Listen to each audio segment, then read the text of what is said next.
Time to make some mayo! Let's start with the egg yolks. You want these guys at room temperature. Actually, everything should be at room temperature, but the yolks especially. Separate the whites and the yolks. Do what you will with the whites, they aren't needed here. Keep the yolks. These are one of the main ingredients in mayo. Grab your third hand replacement. Bottom to top or top to bottom it goes. Damp cloth, pot, damp cloth. Your bowl goes on top of the top damp cloth.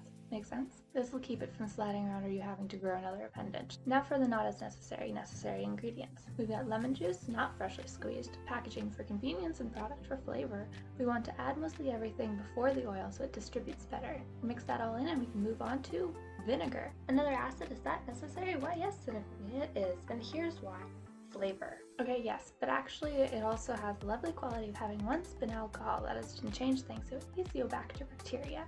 So now it's basically a diluted acetic acid, which means it's a really cool flavor. Okay, what about mustard? Just like most everything in here, it adds flavor, but it also has lecithin, the star non-visible ingredient in this concoction. There's a whole lot more of it in egg yolks, which is why mayo is possible, but there's also some in mustard. Now for salt.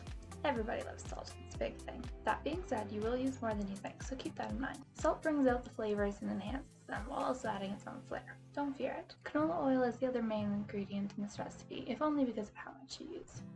There's about 250 milliliters of oil that one egg yolk can hold without breaking, with a max of 1 liter of oil to 4 egg yolks. After that, you're on your own. For classic mayo, you want a fairly flavorless oil, so I've used canola. Now we whisk, probably until your wrist falls off. First off, I want to explain that no, I did not whisk this fast, and no, you should not whisk this fast. This is my 5th or more time editing this, so it's not a torturous amount of whisking to watch, so just imagine it's slower. Trust me, it's better this way.